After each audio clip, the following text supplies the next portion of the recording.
Anxious to step through the gate again, Major? Yes, I am. We all are. Would you like us to bring back anything special? No thanks. Groceries, new outfit, flatware? No, just yourselves in one piece, please. Dial it up. You safe.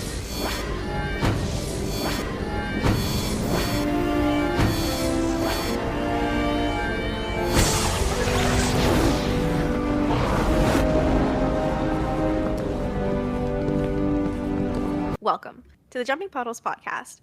Be sure to listen to us on Spotify, Apple Podcasts, and or YouTube. And follow us at Jumping Puddles Podcast on Tumblr and Instagram, and Jumping Pud Pod on Twitter. And if you want to support our podcast, please check out our coffee.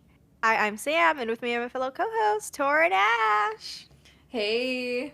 Hello. And this week, we are reviewing The Game, Season 3, Episode 15. After realizing that a simulation game they have been playing for the past year is actually real, McKay and Shepard are forced to put their petty squabbles aside or be responsible for a bloody war. Dun, dun, dun. Bit of a filler episode. Oh my god, it is. Nice palate cleanser after the very emotionally heavy episode that was Tao and Rodney. And the terrible, terrible episode that was irresponsible. Yeah. Still feeling the effects of that one. Still, I feel like it's never leaving me. True. Man, You have a bad aftertaste in your mouth. it's haunting me. I don't know. This is an episode. Yeah, I like the opener a lot because I feel like you could just show somebody this opening scene of the episode and they would like get to know the characters and their distinct personalities and how they mesh together as a group so well. I really love this trolley problem scene. It's like the most in-character responses like ever like in the show, and it's so perfect. I think how it sets up, like you were saying, Tor, like who they are with their responses, and you just know exactly what the team dynamic is from the jump. And anytime we get a team scene, especially in the calf, I'm there, I'm seated, I'm so happy. I love that set. I'll never stop saying it. This scene is so funny. I love how it starts with Taylor just asking a genuine question about the trolley problem, but then it kind of spirals in them just picking it apart more and more, and then John joins in. I was like, oh my god, he's done. He doesn't stand a chance, and Rodney's still trying to like get them to have like a philosophical debate or something, but they're just not having it. It's great. Yeah, Taylor and Ronan just not understanding why this is a problem. They're like, find solutions. Yeah. Instead of compromises.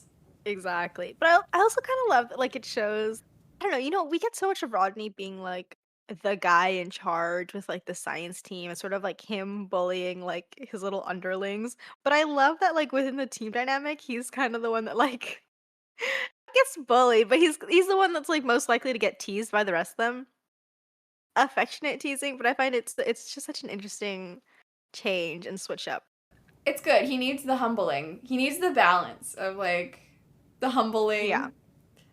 Yeah. But also, like, yeah. On the flip side, He's doing the groveling. Yeah.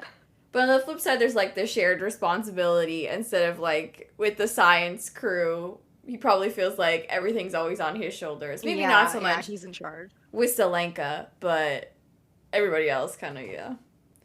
Speaking of tension easing, I really love the fact that this episode confirms, basically, that obviously everyone on the team is friends with each other.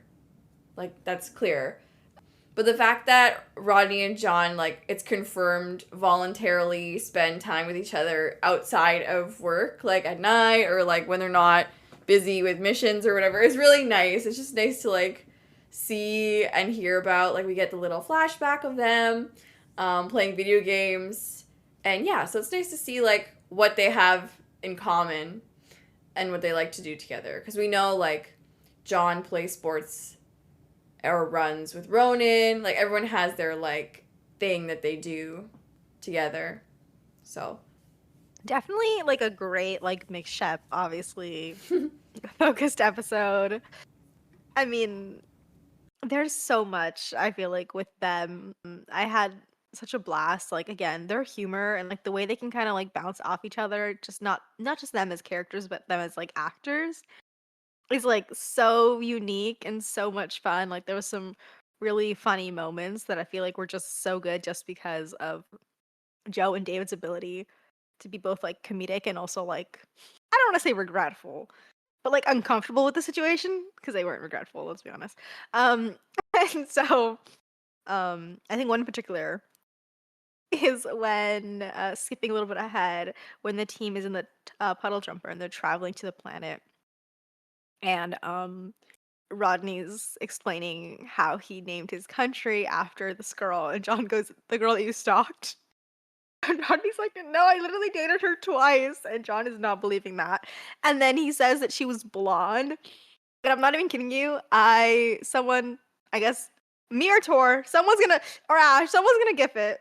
And we'll post it because it is the funniest John expression ever. He hears blonde and he's like he literally makes like she was blonde. Like, he is so evil. I have to give it to Joe this episode. His facial expressions were literally off the charts, like comedic timing, and just the looks on his face were just so great. Like when they're getting disgust. the disgust, yeah, it was bad. Even when they were getting in trouble from Elizabeth, like all the like, oh no, we're in trouble. That kept cracking me up. He like from the first moment when they see the flag, with Rodney's face on it, he's like, "Oh shit, we're in trouble." Like mom's found out our little gaming room. She found us. Fuck, we're fucked. And he keeps doing that like throughout the episode. He keeps making like these like he's like a kid caught like doing something he's not supposed to do. Yeah. He's just so uncomfortable. Yeah. Which I think what really sells it is like the entire time. Even like when you compare like Rodney's scenes talking to Nola versus John's talking to like his guy, it's so uncomfortable because John is so clearly does not want to be there.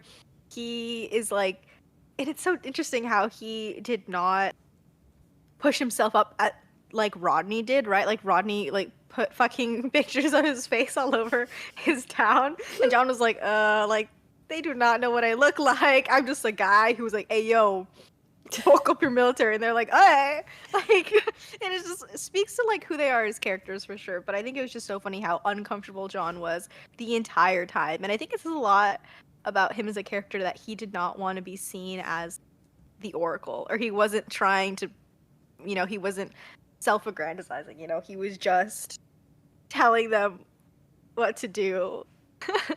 And like trying not to say like his way was any better, but I just think it's so funny just to compare the two. That is true. And also, it's something that I was thinking, that I was a bit annoyed at some point was that I felt like, especially Rodney, wasn't really understanding what he was doing and what that his actions had consequences, and that these consequences went beyond. Beyond like the advancement of like a group of people, but that there were individual people who were affected, that there were individual like actual human beings whose lives he affected by his actions and also by his presence. And I feel like he realized that it wasn't a game, but also there was still a disconnect, I feel like, between what he did and what he thought he was doing, and like realizing the real life implications. And I think what you just said, Sam, that John was so uncomfortable the whole time, maybe shows that he actually was aware and he thought it was a game, and then it wasn't, and he didn't want it not to be a game. I think it just speaks to Rodney's, like, it's very in character for him, I feel like, with even the whole Arcturus situation in Trinity, where I feel like he gets so caught up in, like, the scientific advancement aspect and just, like, the pure science of the things that he's doing, that he, like, doesn't consider the implications or the ethics behind his actions a lot of the time, and I think he just looks at progress, any type of progress, as purely positive, and then unfortunately that view always gets shattered at the end of the episode, like in Trinity when they're all blowing up and people are dying of radiation. And like in this episode, when he realized that they were using the stuff that he taught them for good, like, you know, making a air balloon and air travel and stuff like that, and using the knowledge that he gave them to like make bombs and deliver bombs to people. So just not looking further ahead in terms of like, oh, what are the implications of this? Like, what could happen? And yeah, he like, it's definitely an ego thing for him too. Like, in comparison to John, who does not care. Rodney did like being the Oracle for sure a little too much. Poor freaking Elizabeth. Yeah. Oh my god.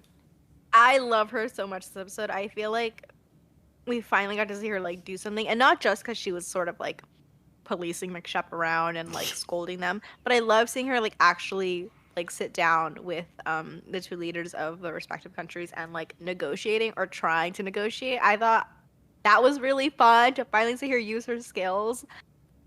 And I actually fucking love that scene of them getting up and leaving, and she's just sitting there like, that went well. I thought that was so cute and like just so like dorky of her, and I was like, it's so nice to see that side of her as well. That scene with that went well. I think about that moment at least once a week, or like every time when I think about that went well, I think about that scene and her with like clicking her nails. Be like click click. That went well. It's like it's ingrained in my brain at this point, and I love it because I love thinking about her, and also her facial expressions there are just great. Yeah, she's just pissed in this episode. Like throughout, she was done with Man last episode, but my god, like they all stepped up their game. So she's what the hell? She's just I love it. I love seeing her just being allowed to be pissed like throughout the whole episode and still doing her job. And we don't really see her succeed, unfortunately, but it's mentioned later that like she continued the talks with them, and then it's getting better, and that was also nice to hear. And yeah, but I feel like she must feel like it's spreading, like whatever Rodney and John have going on, it's spreading to like the rest of the base. Now she has to deal with Sri Lanka and with Lord also doing like the same shit. Poor her. I love her. She's better than me, because I would have dropped John and Rodney's asses off on some inhabited planet and said, time out. I would have said, this is what you deserve. You're spending a week here. Good luck. Try not to kill each other. Bye. I'm gonna go fix this mess myself. I honestly, she's so funny for restraining herself. I would have been like, no, I'm the queen of this little kingdom, this planet. You can't tell me what to do. I would have just boop boop boop dropped them off. Sent Taylor and Ronan to go negotiate instead. Yeah, I really admire her ability to break situations down into like their essentials and present it to people so that they can see how stupid they're being.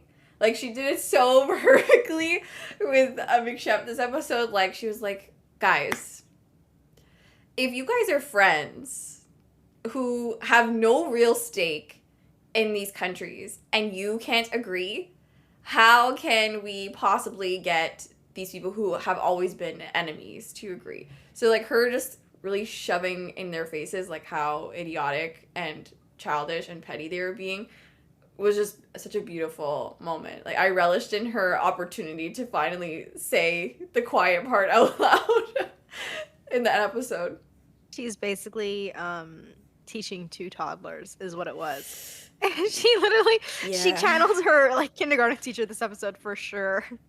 You know that meme of her, the meme of like one person holding two persons on a leash? I feel like I'm looking super tired. That's her, but with 4 people this episode. Yeah. Amazing. The implications of the ancients, again, being just terrible colonizers are just like rampant in this episode. Just another ding against their reputation, in my opinion. Yeah, unfortunately, I have to agree there. Yeah. I still like the ancients, but man, what the hell? What were they thinking? It is so weird. Like, they were literally playing God in this episode. Or, like, not in this episode, like, but by building these satellites. And it's not just this planet. They did it to a lot of planets, right? So that's messed up. And it also shows, like, what power does to you. Like, we see it in John and Rodney, who thought it was a game, but it just corrupts you. And if they did shit like that, it's honestly not surprising how they ended up. Yeah, I'm gonna say I had a big issue with like the messaging of this episode. I mean, it can kind of be split into two parts, right? Like just the ancient stuff, which is like, all right, fair. We know they're evil little freaks. But I was just cracking up that they were playing Sims. Straight up. Bad. And I really hate that there's not more of an effort to how do I say this? Like de-message the peoples of Pegasus, especially when it comes to episodes like these where you find out from Zelenka that there are some civilizations that have just been wiped out because of maybe like war or maybe like the Wraith, and there are some that like literally were waiting for God knows how long for their oracle because they were dependent on the ancients. Like, how irresponsible. Also, like, and how like this moral superiority complex just really drives me fucking bananas. And yeah, there is also some civilizations that thrive, which is great. But it's just like, how many of these entire fucking planets were they doing these to? And it's no surprise that their own creation, aka the Wraith, like eventually rose up and like turned on them. Because like, what the beep? And this is not the first time we've stumbled upon the ancients and their weird experiments. Remember that whole virus that like targeted humans, right? Was it humans or something in season 1? So like, what the beep were they doing? I just wish there's so much untapped potential, and I think that's what kind of pisses me off, that it's kind of just left a little vague and gray sometimes. And I'm like, I don't really see the ancients as morally gray. I'll be honest, I see them as kind of evil. When you compare them to like Atlantis, I think Atlantis is like a good morally gray, I'm not gonna say standard, but like morally gray set of characters, versus the ancients are not very morally gray, and everything we learn about them is just progressively worse. Like, and if you didn't want them to be seen as like villains or whatever, the story is telling me one thing and the writers are telling me another. So it's just a little conflicting.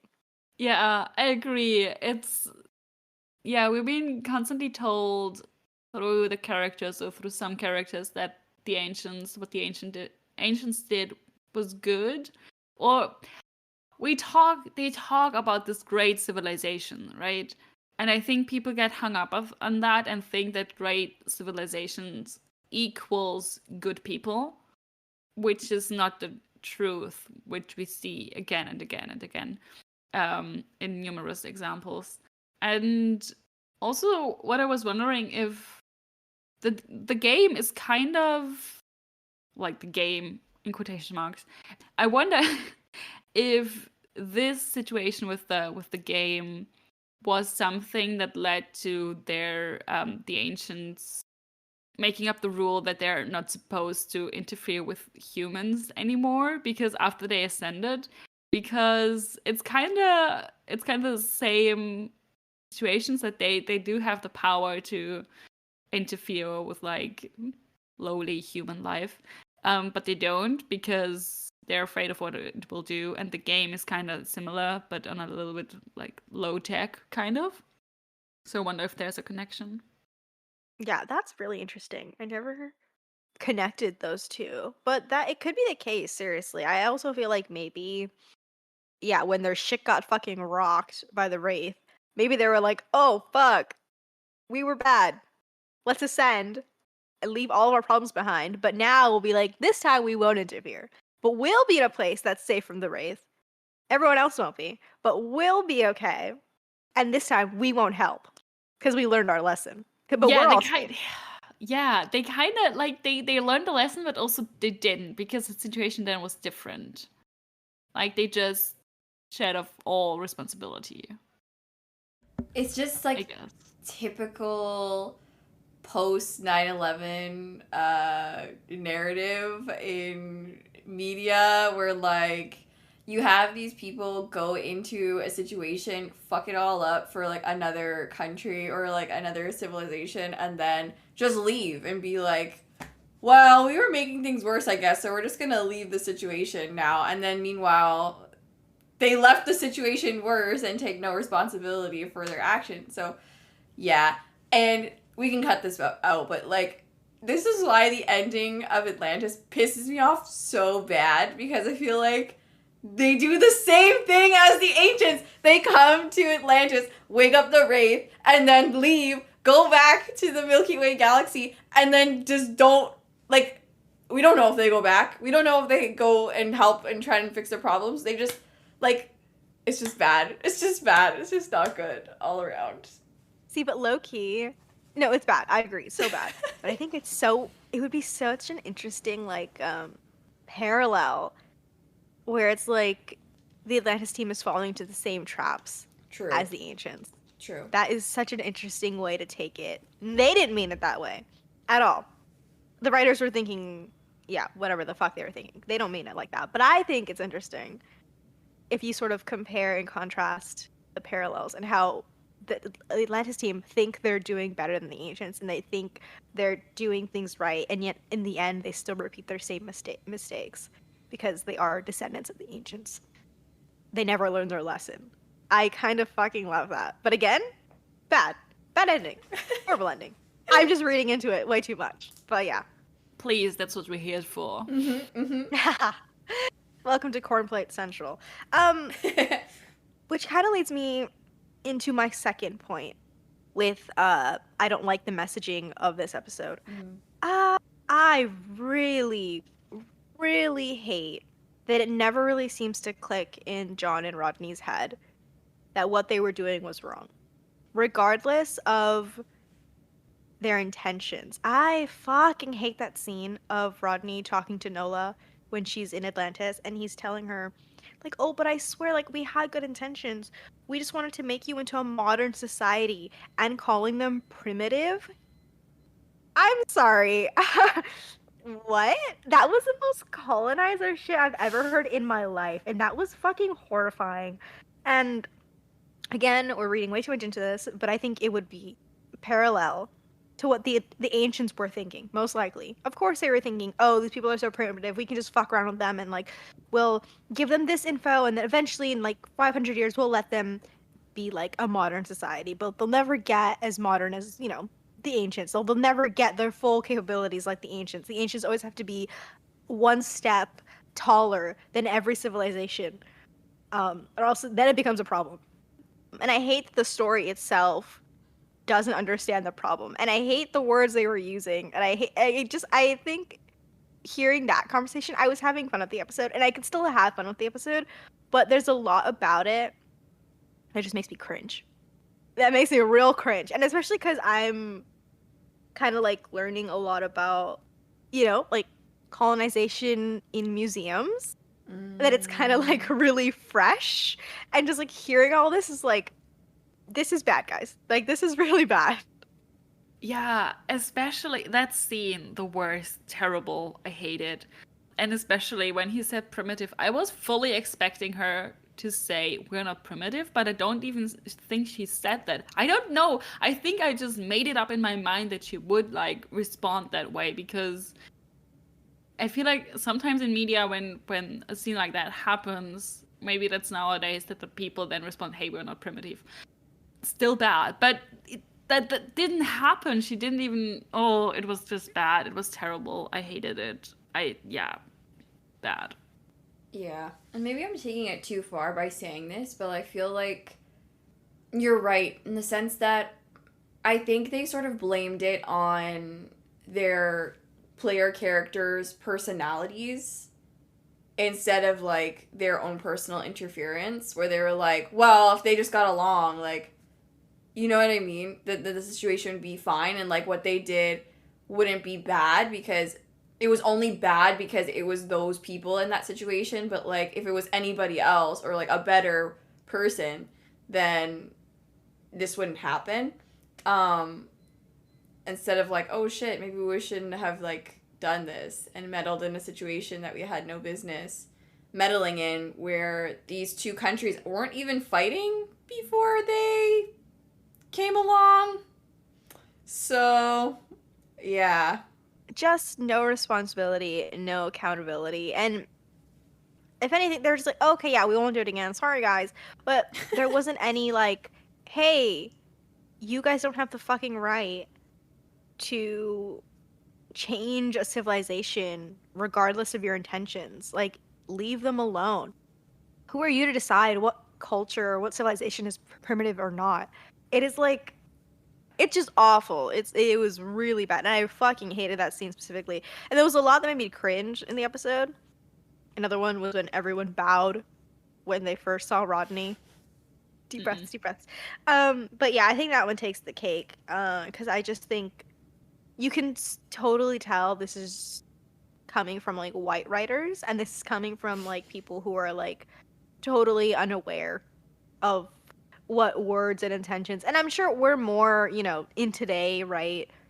Cautious, but it was rough. It was real rough. I think it was up to Elizabeth to a tiny degree to call them out. There's this one scene where she's like, oh, this is thanks to your benevolent imposition. And I think she says something else later. Again, I'm not entirely sure, but like she's the only like inkling of like criticism, but it wasn't really taken to heart, I feel like. And yeah, they didn't learn the lesson for sure, which sucks.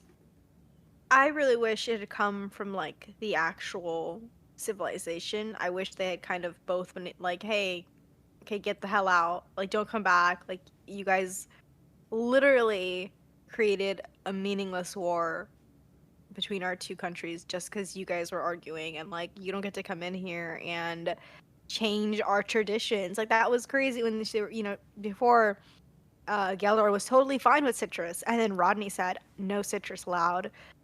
And suddenly, no citrus and all this shit. So I don't know. I kind of wish it had come from the civilization and they had been like, you know what? Get out.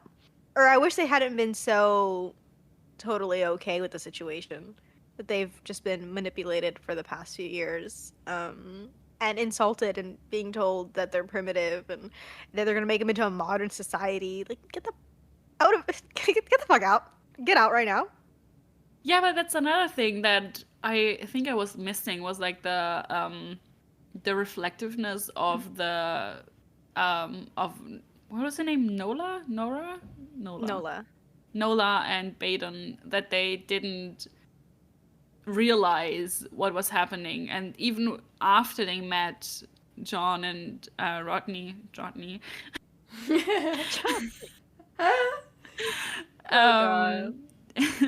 That they didn't realize, oh, it's actually their fault, and that all our problems, probably not all of them, but a lot of problems started 2 years ago. That annoyed me a little bit. And it kind of keeps the apparent divide between a developed civilization and then primitive civilization, that they don't have like the possibility to realize that they've been played. Which I think they have, but for some reason it wasn't in a story. It's like this is a TNG episode. Yeah. And it doesn't surprise me considering that a lot of these writers, not just for this episode but just in general of Stargate, were men who were growing up with TNG, and a lot of that is very reflective in their writing and like with their sort of stereotypes and just things, you know, not very progressive at times. It's unsurprising, but it's just still shocking, I think, that this was just so normalized back then. Yeah, I feel like it's hard because I started watching The Wire recently, like a week or so ago. And a show like that, you know, when you're talking about corrupt institutions and like how the police in Baltimore in the early aughts were like committing acts of police brutality against people, racialized people, and poor people and people with mental health problems specifically, and you're showing that on screen, and it's like, when I watch that show, I know in my head that like they're trying to be real, and even though their main characters are participating in this sort of violence and perpetuating this sort of injustices, it's not, they're interesting, flawed characters, and you don't hate them. They're not glorified either. You know what I'm trying to say? Like, it's a very perfect balance in that sense, where I know the show isn't trying to tell me, like, the cops are the good guys, by the way. But, you know, here, maybe it's just my perception, like, the way I watch the show, I feel like we are trying to be told that these, like, the Atlantis Expedition is the good guys in Pegasus Galaxy. So when we come to things like this, it's like, oh, but are we the good guys? You know? And so, yeah, I don't know where I was going with that, but, like, I'm not getting the vibe that it was meant to be a morally gray situation. Like, some things are written in a way that, yeah, this is morally gray. But this, I don't know. And I guess that's where some of the frustration comes from. It does make me wonder a bit about this episode in particular, maybe, but what the writers were, like, if they were trying to send a message, or if they were trying to, like, have a message for this episode, or if it was just like, oh, it's a good story, this is gonna be fun, let's do it. But then I was wondering about this for this episode, then I was wondering, do they have one in general for the show? I'm not sure, but yeah, who knows? That's kind of, I honestly feel like, what summarizes a lot of SG1 and Atlantis specifically. It's like they were trying to be like fun and like this, and that's totally fine. But you have to be aware of what you're putting out, and I don't think they were. I think they were taking inspiration from TNG and taking inspiration from here and being fun and being quirky without realizing what some of their messages are telling people and what some of, you know, not giving POC characters romances and like what does that say about, like, you know, our POC like just not allowed to have romance? Like, why are they only getting like one episode and just never seeing them again? Why isn't Teal'c a valid option for Vala ever? Why is it like made as like a joke? So I don't know. I think it's kind of funny that I think they were most intentional with SGU, and it's the one that everyone hates. I feel like we've been talking a lot about what we don't like about this episode. What do we like? I really like a lot of the character interactions in this episode. I mean, we talked about John and Rodney a bunch and, like, their friendship, but I really like the end scene of them choosing a more safe and sane game to play. Chess, which I really like on multiple levels. One, I like because it's so Kirk Spock coded that I, like, had to, like, die a little bit in my heart because it was just so perfect. In the sense, like, I feel like John is more of a, he is a smart player, but he's more prone to, like, take risks and do, like, sneaky maneuvers and stuff and, like, kind of surprise Rodney, and that's how he does win. I'd say they win, like, 50-50 games, and where Rodney's more of a, like, you know, like, studied chess player. So yeah, I like seeing them play games. I just think it's really cute. Laugh because I think the very last thing that Rodney says is best of 10. So how long have they been playing and how many times? Because he just said that they're probably like evenly matched, and I can imagine that. But how many times has he lost already that he has to say, oh, best of 10? True. Maybe he's not so good. Maybe. He just gets easily distracted, maybe. Yeah. He's like, Or oh, that was just a flimsy excuse. But either one. I know Taylor Ronan, once again, non-existent. But I will say there are a few Ronan lines and moments that I really enjoyed, actually. Obviously, his scenes with Rodney were kind of funny. They were just crumbs. But, like, them sitting next to each other, him talking to Rodney, being like, what are you going to do about this now? And just, yeah, fun times. But I wrote down two scenes, or two lines that I particularly found hilarious for different reasons. Not hilarious, but one was hilarious, one was really deep and actually meaningful. So one of his lines was asking, or I think it was Taylor asking him, so how's the situation on your end? And he goes, all out war, you? Love that. Classic. amazing. And then I also really liked his line at the end of the episode, when Rodney and Ronan are both like explaining to Nola that everything was fake and all that, and they're not actually in war. But he gets a line. He says, "You'll feel what a real war is like," and I really love that line. And I really think it's a great little character moment, and it's great that Ronan gets to say that line. And obviously, we don't really see that trauma pop up sometimes, but it's just a nice reminder of what Ronan has been through, and for him to say that line as sort of a survivor was really great. And it really made me sad that Taylor wasn't allowed something similar, because I think if anyone has anything to say about war, I think Taylor does, considering her entire people were ethnically cleansed for like hundreds of God knows how many years. So yeah, happy and a sad one. I think my favorite Ronan scene was when they came into the village in Galdar, and everyone is weirded out by Rodney or like in awe, and Ronan is just in the background toying with a crossbow.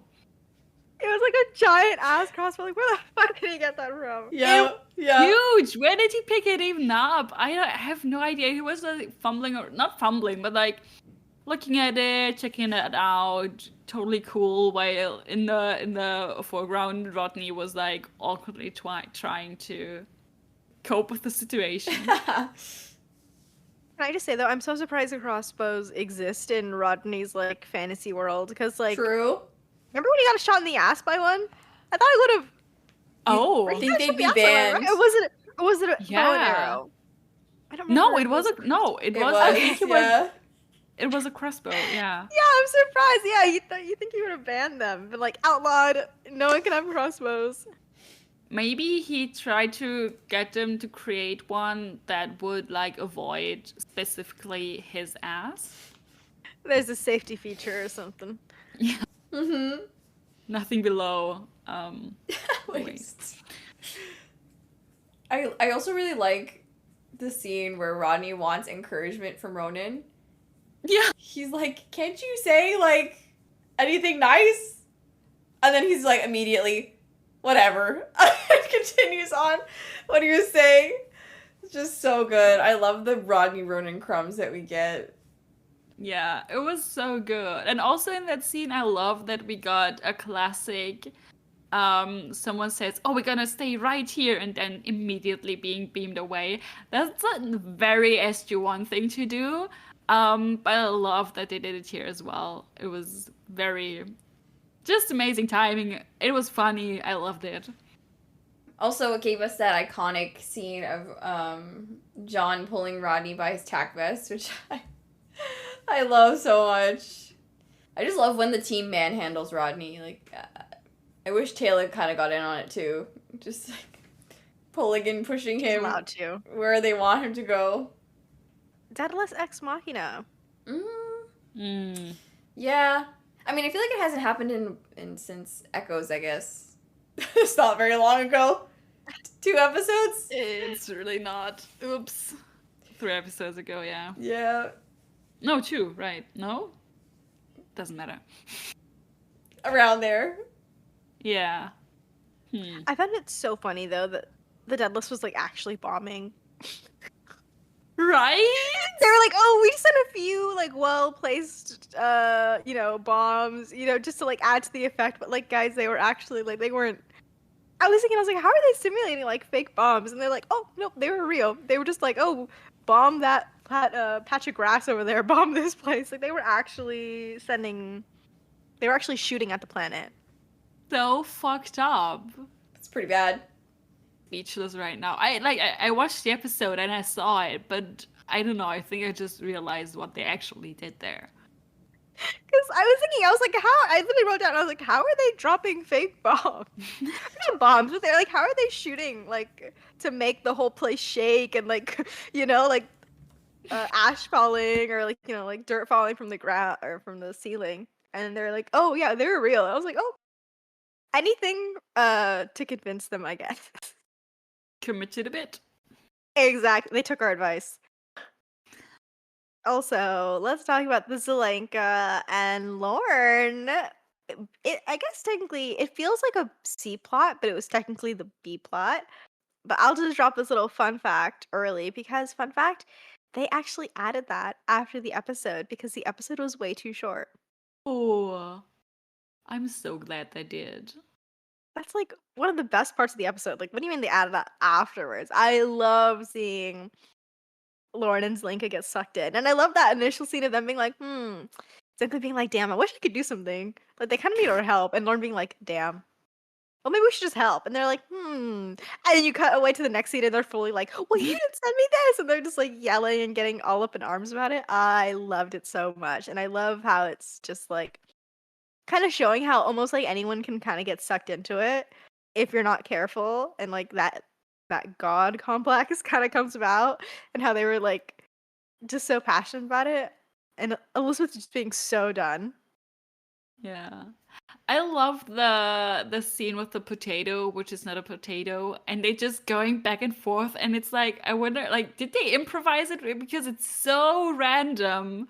It's so random, but it's so funny, and I really love their dynamic for some reason. I thought it was really funny in that scene in particular. And I was also like, Lauren, stop enabling! Zelenka, what are you doing?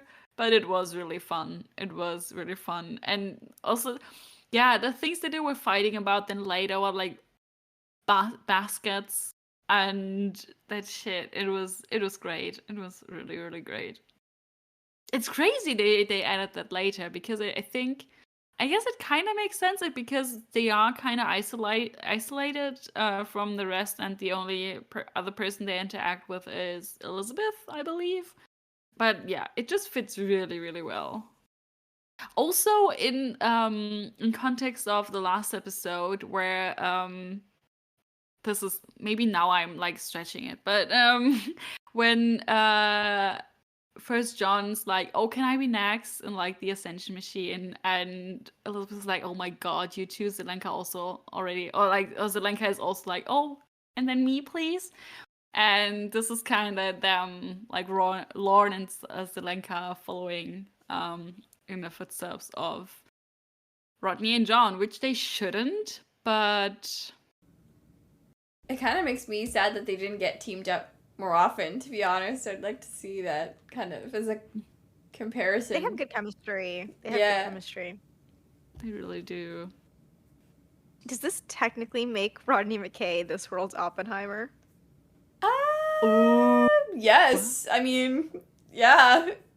Many parallels. Sorry, my mind immediately went there. Many parallels. This is his second time, actually. With Trinity, kinda. Yeah. Oh, yeah. Yeah. I mean, it was already there, but he started it back up again. Yep. Didn't take too long. Check record. Okay, so I have a question, kinda. Okay. So we have Nola, and Baden as kind of proxy characters, I guess, or something. As like, do you think they represent, in a way, Rodney and John? And what do you think? Like, what do you think the world they? Okay, I guess it's kind of obvious, but do you think like that the societies that they try to create says something deeper about their characters. Like, for example, what's up with all the leather? John, something you want to tell us? I'm sick. I'm crying. Oh god. Oh boy. And it was not just the men, or not just the leader. No, it was everyone. Everyone. Yeah, John, would you like to share with the class why all your player characters are... It's because he's a dumbass and he thinks it's cool. I'm sorry. I'm just gonna say it out there. It is. It is. It is. I feel like he's like, war. I feel like he's that idiot. He is. I also think it's really telling that, like, he didn't even come up with a title for his country. He just left it as the default. Like, that's such a typical John thing to do. Just no creativity. Yeah, I feel like with John, what's more fascinating is what he didn't do when you kind of compare it to Rodney, right? I feel like that's more telling about his character. Is like, yeah, he didn't name it. He didn't, at least from what we know of, there aren't any like outlandish traditions or anything. It's very like simple. I am here to keep you guys safe and like build you up. It's very like military commander codedness of John. And he didn't even like, post pictures of himself, or they weren't worshiping him at all. He was just like, nope, I'm here. Listen to me. I will do this, this, this. You'll be safe. Versus Rodney, opposite, and who's very much like relishing in like the fame a little bit, right? By having his face plastered all over, and then also like having the women wear short blonde hair again, gross. But Gross. trying to like have them appeal to like his likes, and also being so focused on scientific development without thinking of the consequences. I feel like so yeah, I feel like when you compare the two, they do say a lot about each character for sure. I don't know if their player inserts really said a lot about them though. I feel like more of like the world and stuff. I don't know. I feel like there just wasn't really enough time, I feel like, to build them really up. Not even really mirrors, just more like their base desires almost, right? Yeah. Like Nola was more scientific, Baden was more militaristic. Like there wasn't really much else besides. They were like blank cardboard. I was wondering if Baden was kind of a character or a person that John wished he would, or like if he represented something that John wished he would represent, like this gruff military guy who's not talking a lot and he's just very straightforward. Honestly, I don't think that Nola is a mirror to Rodney. I think she's too eager to please. Which I think speaks again for the way that they acted as like players, I guess, or as the Oracle or whatever. That he like John was basically, he was like more in the background, and like he sought out one person who was like, okay, this guy needs to be leader and he's gonna do everything and I'm just gonna guide them, while Rodney was trying to looking for someone to admire him while also leading. Just had a gross thought. I think Sorry, no, go ahead, Tor, go ahead. It was kind of an unintentional side effect for John, but like maybe it was an intentional one for Rodney, where like I think John's player character did admire him, but I don't think John wanted him to necessarily. Like I think because he was like, oh, like I'm just doing what you would do or you would tell me to do. So there was like a kind of like obeyance or like respect there. But John was only ever really horrified by that and not pleased. So there's that. But I do like to think of his player character as his sort of like his masculine ideal. Because I think if you kind of read into the show like we do, I think John has a lot of problems with that. Or like insecurities with that. And so it's kind of fascinating to consider it from that angle, for sure. Just real quick, Sam, I know you wanted to say something, but it's kind of fascinating that John chooses a guy to represent himself and Rodney, like his ideal self or one ideal self of himself, whatever. And Rodney chooses someone who is like his ideal partner, I guess, or like his ideal woman, maybe? Yeah. Yeah. This is where I was gonna kind of go with like the gross thought, where it was like, I think because they like had the short blonde hair, right? Obviously relating to Sam, or trying to fashion her in that likeness. I think it makes it kind of gross though that like we talked a lot about how Rodney was like sort of okay with like being idolized, right? Like as the Oracle, he was like, okay, yeah, give me the attention, give me like all the plus sides that come with fame and stuff. So I think it's a little gross when you kind of think about like maybe that he was looking for someone to idolize him and sort of be like subservient, and then having that like Sam likeness is like, I think like we can take it in like a really fun like meta way. We're like, ooh, maybe he wants. What is this saying about like, is this who he wants to be and all this stuff? But I think more likely than not, just knowing like how the writers are and stuff, it's sort of leading into this like gross like he wants someone to admire him, and since he's not going to get it from Sam, he might get it from a woman who looks like her, or he literally like fashions in her image. Yeah, gross.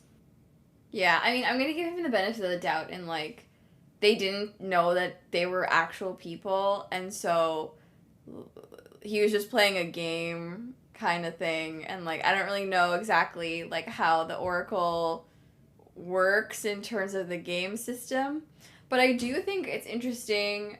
It says something interesting about the characters in the sense like what kind of like game players that they are. Like I feel like there's like two separate camps, especially when you have like character creators. People like Rodney will like make characters that they like want to be with or like think are like the aesthetic ideal, whereas John is more, I don't know, I feel like whatever looks cool, like whatever is like the coolest thing. Like I know a lot of guys who will like only play as women in video games, whereas like I usually play as a man and like dress him up in all the cool armor and stuff, just because like I'm more of a John, I feel like, player. But yeah, it's interesting.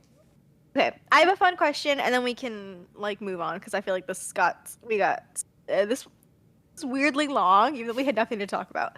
But I just want to ask this, and we'll maybe cut it. I don't know. But what do you guys think Ronan and Taylor's play styles would be? Huh. I personally feel like they're not like gamer types because they kind of, that scene from like an earlier episode where they're talking about television, and Ronan and Taylor are kind of like, why would anybody like want to watch people do things on a box when you can just like do them yourself? So I feel like they might feel that way a little bit, but if they were to play, I don't know. With Taylor, at first I thought, oh, maybe she would just do like what she does in real life, like building a civilization based on agriculture, or like hunter-gatherers with kind of nomadic life, what they were forced to do because of the Wraith. But then I thought, no, that would seem kind of pointless to her because she has done that in her life. Why would she make a game out of that? And then I thought, oh, I don't think she would like go into war because no, that's not a game for her again. And then I thought maybe she would do what she didn't get to do, but now kind of gets to do, like just explore. So she would like build a civilization of explorers. and just sending them out into the galaxy and meeting new people without colonizing and killing them. Yeah. Yeah, I think that's a great one. I was gonna say, like, I think she would take, like, sort of the more, like, nature route, if you want to call it that, right? Sort of like the, what Ash was saying, like, building up explorers, or, like, building up, like, things she didn't get to have. Like, I was thinking, like, I feel like Taylor would be, like, building up education. She would recognize the importance. I also feel like she would be, again, like, just emphasizing, like, skills. To have skills. Like, emphasizing, like, doing yoga, or like doing, like, with her baton, like, I don't know what they call them, her bow staff, and like emphasizing like practical skills for the people to have. I feel like she wouldn't be like super like in their lives all the time. It'd be like a Neopet. Like, you check on them like once a month and you're like, how you doing, sir? And you'd be like, all right, bye. So I feel like she'd check in, be like, hey guys, make sure you guys are doing this, focusing on this, and like fuck off. Ronan's so tough, because I think with Ronan, there's so many different sides to him as a character. And it's almost like we almost don't get enough of like his prior backstory, like, and who he was before like the war on his planet. So you kind of, we're only getting half of him in a sense, right? It's tough. I feel like Ronan would try to take like a Taylor approach, where he would try to not be very active, but I feel like something would go wrong. And I feel like these people would get thrown into war or something, and he would be there all the time and being like, I feel like he would get too invested. That's my thing, where I feel like he would be so into it, and so that he would get like really wrapped up in it, and it would be like a little worrying for everyone, because he would be like genuinely devastated and would really try to prioritize like saving as much life as possible. So something, if there is a war, if there is something going on, I feel like a lot of his prior experience with it would get transferred into the game, and like his lingering trauma responses to that would be in the game. Yes. And I think I feel like romance would play a role as well. Also, what you said on like the trauma, and it all coming back, and him just trying to like have something good in there, and then getting way too invested. Yeah, man, we're cruel. Anyways. Well, it's tough with Ronan. Just again, Yeah, I feel like there really isn't is. much of a basis for some of his like. We don't get enough characterization, even with Taylor too. But we can kind of like maybe have. Yeah, I don't know. It is sort of like we're making shit up, but Yeah. we're trying to kind of make shit up based on like canon stuff. But you do kind of dip into fanon sometimes. But yeah, poor Ronan. Maybe eventually he would learn. I think maybe someone would have to step in, like Taylor or John, and be like, "Hey, buddy, we got to get you out of here." And they take him outside. Yeah, they cheer him up. I kind of want to hear, like, if anyone has ideas, like their own headcanons about what Ronan and Taylor would do, please let us know. I'm curious. Or we're curious. And with that, we can head on over to the Bechdel test. This episode passes. Woo woo! Yeah, we have some Taylor and Nola where they don't talk about Rodney. And some Elizabeth and Nola. Love that. And next we head over to me, right? Yeah, okay, me for the behind the scenes. There's some fun things in here, so let's get into it. So this story was co-written by a few people. So we have Dawn Whitehead and Helly Henderson, which there are a lot of interesting facts with them. So again, Ash like eyes went so wide, because we have never heard those names before. New names, whoa. And get this is their only writing credit across any Stargate show. Wild! And was one of them a woman? Yes, get this, they're married. Oh my god. It's a husband and wife writing partnership, although, which is interesting, so I looked into their IMDb, and they're not writers, really. I think this is their only writing credit. They're co-executive producers on numerous shows, including Smallville, The Secret Circle, and most recently, Batwoman on the CW. Okay. Weird. Really weird. So they are Weird. credited as writing the story. However, the teleplay was written by Carl Binder. So they might have come up with the idea, and then Carl, maybe we're familiar with Carl, he might have stepped in to do most of the actual writing bit. I'm not sure. But it's really interesting. We never get new faces in this franchise. Very rare. And we And a woman. get women. That's why I jumped, by the way, because I was like, what? A woman? Yay. Cool. This episode was directed by Will Waring. Classic. We're all familiar with that guy. Love him. And there are some fun behind the scenes. So I was waiting to see if anyone was going to mention this, but we didn't. So I was like, okay, I'll say in the behind the scenes. John was eating an orange in that Oh, first yeah. Yeah. Oops. scene. Well, oops, or was it intentional? He was mad at Rodney that day. Mm. I know there was a theory going around at one point that Rodney was lying about his citrus allergies. That's so maybe true. it comes from this episode. I've also seen some people complain how he eats an orange because he basically bites into it like an apple. He doesn't freak. like peel the. Yeah, he is. Yeah. That's the most John thing I've ever seen in my life. So, I also just wanted to mention this. The flag of Geldar is based on the Canadian flag, with the red maple leaf replaced by Rodney's head. Idiot. Wow. Idiot. Remember how I said John wasn't very creative? Okay, I take it back. They're both not very creative. No. So, this is the final appearance of the Daedalus in season 3. Oh. And it won't make a return until halfway through season 4 due to the fact that Mitch Pileggi, aka Caldwell, was unavailable for most of shooting during this season. Oh. And that's why I was going to say earlier, it's so weird how they only mention Caldwell and they never show him. And that's when I was like, I wonder if there was a scheduling thing. And then I looked it up, and yeah, he was unavailable.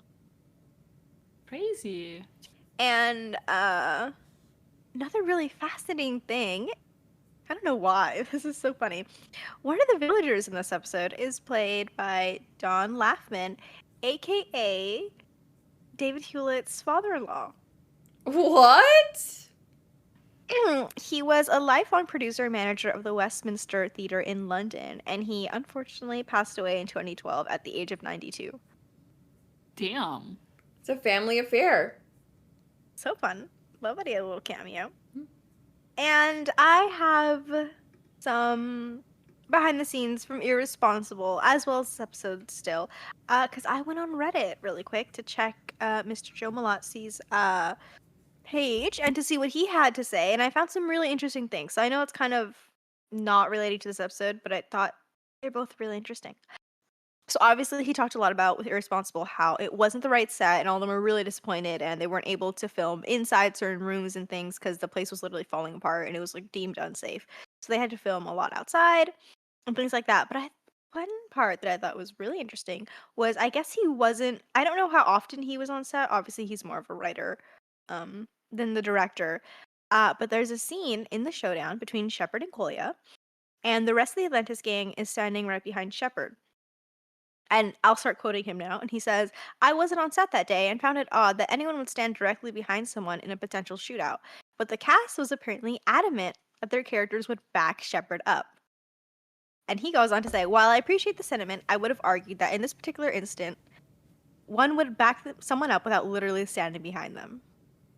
And that is why I will always love the actors and actresses that are on the show that, you know, are stand up for their characters and make physical acting decisions that are not necessarily in the script that just elevate the storytelling, in my opinion. Couldn't have said it better myself. Yeah.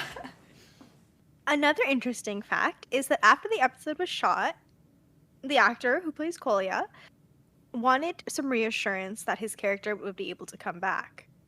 And to that I said, hey, this is science fiction. No one stays dead in sci-fi. And although there were plans for the character of Kolya to bring him back in reality, the story never materialized. Okay, Oh. interesting. So I guess my complaint was that this was the episode where they like killed him is a little lessened by the fact that they were kind of intentionally vague with it so that they could potentially bring him back, but Yeah. And really interesting that even the actor himself was like, hey, this isn't real, right? Like, I'm going to be able to come back. And they were like, yeah, we got you. I think he Interesting. sensed that it wasn't a very good send-off for his character, so Yeah. he was like, come on, guys. And something I found very interesting, and not to add to like whatever, 20 plus year old drama this is, but I just want to say it because on Reddit, as you guys will know, Joe, usually writes like a good, let's say like 1 to 2 paragraphs per episode of sort of giving behind the scenes. And obviously sometimes he'll say a little less, sometimes he'll say a little more, just depending on the episode. But what I found really interesting was that for the game, all he said were 2 words. Great premise. End quote. I think that says it all. Yeah, interesting. Oh my Could it be God. why these are the first and only writing credits for Mr. Don Whitehead and Holly Henderson? Interesting. And that's it for the behind the scenes. Thank you. Hope you enjoyed. And we can head over to Tor for the Fic Rec Corner. All right. So this episode got me thinking, what do the Atlantis crew do to entertain themselves? Now that the daedalus is a thing and they can get stuff from home, physical media, what do they do to entertain themselves? And so this fic kind of helps answer that question. It's called Mr. Karaoke by Kormantic. And essentially, it's all about what they do for fun, but mostly it's about various exhibition members singing karaoke. So, I love that. really fun. And then we have Never Quite What It Looks Like, the virtual remix by Crysothemis. So, this episode showed us another instance of some ancient technology that was left lying around that doesn't really do what the expedition thought it did. And this fic is very similar. So essentially, John gifts Rodney an ancient device that he finds on one of the exploration missions of Atlantis, and neither of them know what it does. Except whenever Rodney touches it, it shows him a scene from his recent past with a new twist on it.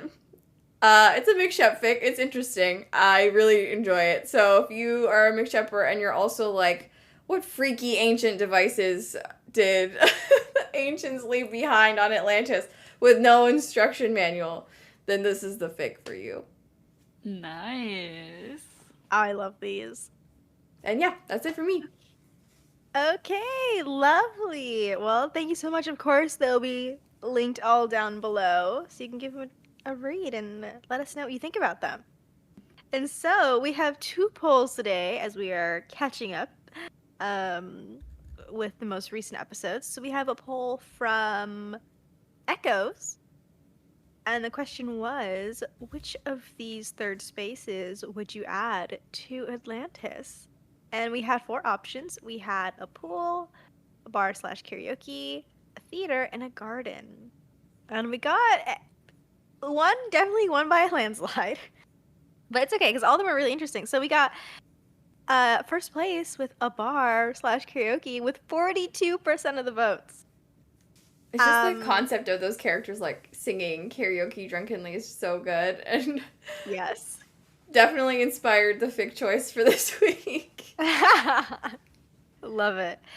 Second place, though, I feel like is a little bit surprising because we have a garden with 29% of the votes, which is kind of wild. I thought, pool, considering sort of the water motif, but no, a garden, which I don't mind at all.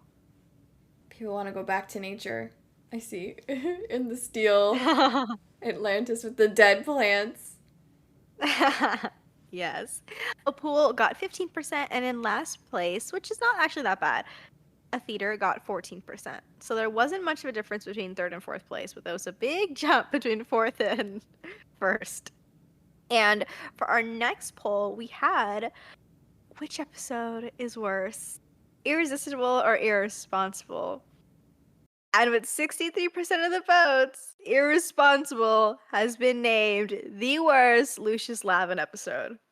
Which again is Yay. so interesting because I think both of you guys said you guys preferred Irresponsible, right? I think over Irresistible. Keep trying to remember, but I can't. I think well, because I remember definitely I definitely prefer Irresistible. So Yeah. that's why I was thinking. I think I might have said that I like that.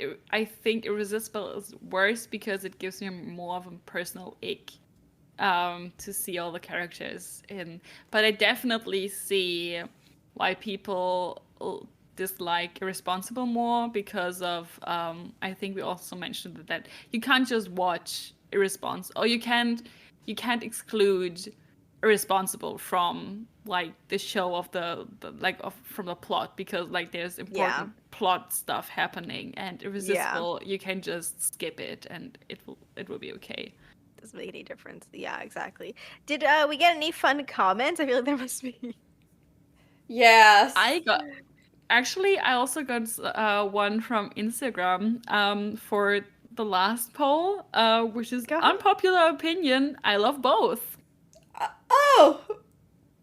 Whoa! You know what? I'm glad someone out there can enjoy these episodes. Seriously. Yeah. Me too. Yeah. Good for you. Happy for you. Yeah. Really, Yeah. Truly. One. If you feel, write into us and tell us why you think they're fun, like why you enjoy them, because I'd be interested to find some good, some positive. in it. Same. Yeah. We also got some on Tumblr. One person wrote in the tags, both are terrible, but I said Irresponsible because it can't just be bad on its own. No, it had to go and nuke one of the could have been best storylines in the show. Honestly, it just gave me an idea of like the Shepard Kolya standoff in the town square, and then Lucius shows up trying his fake hero bullshit. So Shepard and Kolya both roll their eyes and shoot him. That would have been preferable. Oh my god. It would have been the perfect end of the episode. Yeah. Now I'm mad. Yeah. We like your rewrite of that episode. Quite good. Another person says, Irresponsible was not only the return of the creepo from Irresistible, but tried to shoehorn a kind of hero arc for him as well, as giving Kolya a useless run of things. That's true. Kolya should have been used much better. Kolya got fumbled. Yeah. Another person said, Irresponsible is worse because they brought the fucker back. That's so real. Very cool. Irresponsible because they did my boy Kolya so dirty with an ending like that. Irresistible had its whole thing, but Irresponsible, just bad writing for Kolya. Never over the disappointment. Yeah. Yeah. Although, one person wrote in the tags that they were shocked by the results. They said Irresponsible was bad and annoying, but Irresistible had the entire city getting roofied and much worse things happening, or implied. So, yeah, I will definitely give you that one. Very true. See, Yeah. they're just both so bad that I feel like it's high-key impossible. 'Cause it's like, do you want bar for shit? And it's like, Yeah. Yeah, literally. so interesting though. I feel like there's a lot of Kolya love. Yeah. Which is, I mean, honestly fair because I think he is a very intimidating villain and there was a lot of potential there, especially like in his like sort of standoff with John. But I'm just kind of surprised because I feel like there's no Kolya stands, I would assume. But it's interesting that people like really see him as like a wasted potential. Definitely. I actually did see a post about him recently. I was like, damn, people are still annoyed. I love that. The Colia Hive. Mm-hmm. I'll never back down. Alrighty, well, I guess we can just give our ratings real quick because this episode has turned into 1,000,000 hours long. I know. Oh my god. Actually, I need to hear someone else go first, just because I need a second to see how harsh I'm gonna be. Honestly, I didn't love it, but I didn't hate it in the grand scheme of things. So I think I'm gonna give it like a solid 7, because I feel like I really liked the character interactions in this episode. It's really fun to see John and Rodney's friendship, maybe a friendship rivalry blooming between Lorne and Zelenka as well. And I felt like the cold open was really good. Everybody was super in character. Elizabeth had her time to shine, finally doing some negotiation stuff. It definitely loses points for, like, I get it's supposed to be a comedic episode, but it kind of lost the hee-hees from me because of the implications. And they don't really have anything constructive to say, I feel like, about, like, the colonization narrative that's being perpetuated by our heroes. And so for that, I give it a 7 out of 10. Actually, same, because of everything you just said. Yeah, I think I'm actually gonna go kind of harsh with this one. I'm not gonna lie. I think it just really pissed me off, like the messaging and just there was like fun moments, but I also again I'm constantly annoyed now. Taylor and Ronan being shoved in the background, and I feel like they could have done anything a little more with the two of them. As much as I love the mcshep moments, like I think the mcshep moments definitely keep it enjoyable. And it's like as a filler episode, it's definitely like passable. Like it's nothing like awful. I wanted a little more and I got things I didn't really want.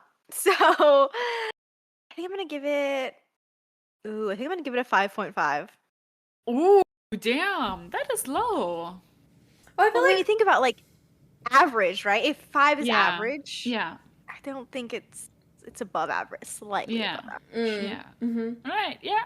No, I hear you. And with that, make sure to check everything linked down below. You can find Tor's lovely fic recs, and you can also find a Google Doc linking to all of the other fics that Tor has recommended throughout these past 2 seasons. And you can also check out our Jumping Puddles official accounts on Tumblr, Instagram, and Twitter. And be sure to check those regularly so you can vote on polls. And also feel free to leave a comment on it so we will respond to it whenever we see it on air. And you can also follow our private social media accounts, which we do have. And you can see what we are currently doing and what fandoms we are currently in. Thanks for hanging out with us today. Bye. Bye. All right, you clowns, listen up. I don't often get a chance to say this, so savor it. Good work, boys and girls. Let's go home.